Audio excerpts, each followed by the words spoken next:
All right, sports fans, how's everybody out there doing? William Martin coming at you one more time here on YouTube with another edition of the 300 Pounds of Sports Knowledge Podcast. Now, we're in the closing stages of the regular season in the NBA, yet the championship contender, the Milwaukee Bucks, are one of the championship contenders in the Bucks. They're still trying to figure it out.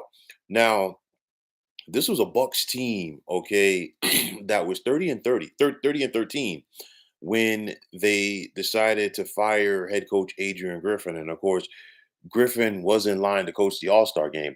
But since then, Milwaukee is just 17 and 17. Now, the Bucks, they're still second in the East, but they have lost five out of their last six, which includes losing their last three to three of the worst teams in the NBA. Last Tuesday, they lost on the road 117 to 113 to the Washington Wizards. This past Wednesday at home, they lost to the Memphis Grizzlies 111 to 101.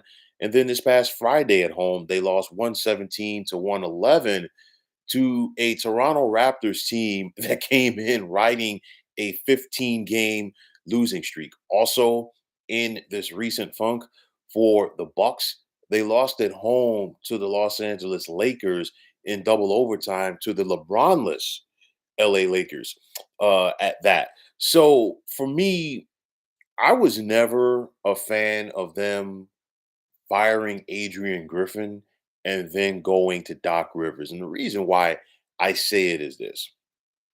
Okay, were things where there's some problems behind the scenes with the Milwaukee Bucks and Griffin? Clearly.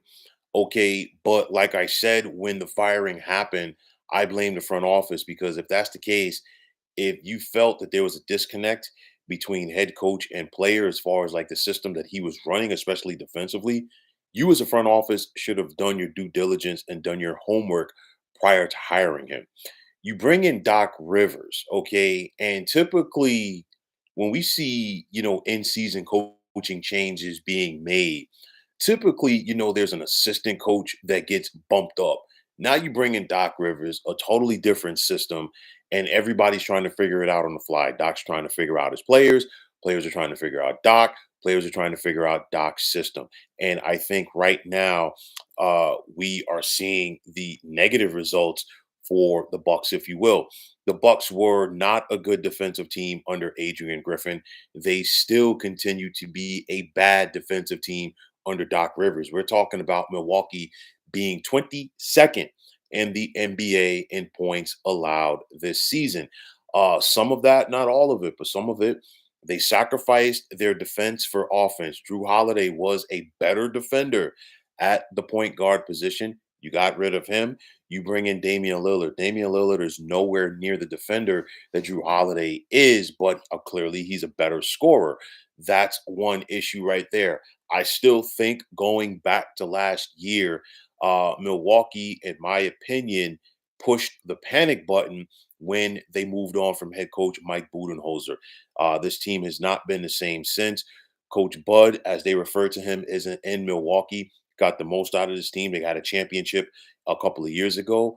I am in the category of saying, well, if Chris Middleton does not get hurt in the playoffs, they probably run it back. And then, of course, last year, losing in the first round to Miami when they did not have a healthy Giannis. So I think Milwaukee pushed the panic button as there really wasn't a need to move on from Mike Budenholzer, but they did.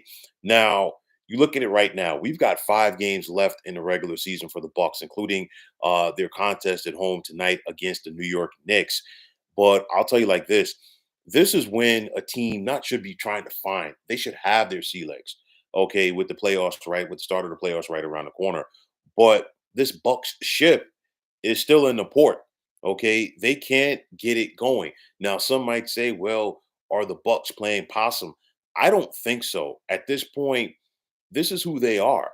They're not a good defensive team. They're not utilizing their strengths, which is their size. They have issues with speed on the perimeter. And guess what? Come the playoffs, I think this is something that is going to come back and bite them in the derriere. I think the fact that they don't have a good defensive team, a fact that they are still trying to figure it out. And then on top of that, the fact that guess what? You can pencil in a Doc Rivers led team to disappoint you in the postseason. And I think all of that is right around the bend for the Milwaukee Bucks.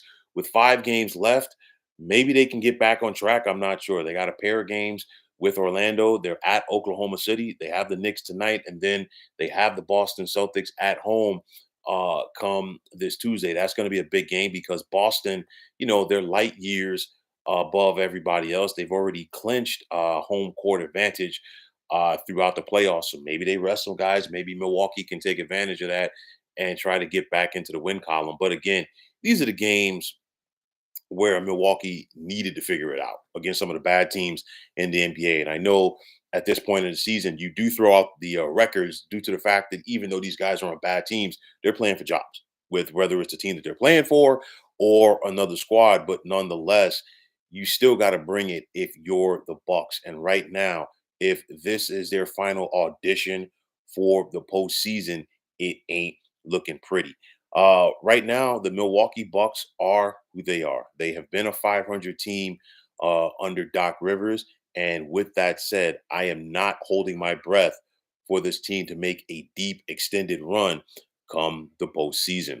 So, folks, that is going to wrap it up. And as always, I want to take this time out to thank all of you for tuning into the 300 Pounds of Sports Knowledge podcast here on YouTube. I want to take this time out to thank all of you fine folks out there for tuning in. And if you have not already, please feel free to subscribe to this channel. Now, if you're on the X, formerly known as Twitter, please feel free to follow me at 300 Pounds of Sports. And like I always say, if you follow me, it will be my pleasure to follow you right back. There's also the sports discussion group on Facebook at the Sports Depot 365. Now you can check it out. Drop a line to be a part of one of the better sports debating sites going on social media. So once again, fine folks, my name is William Martin, and I am signing off.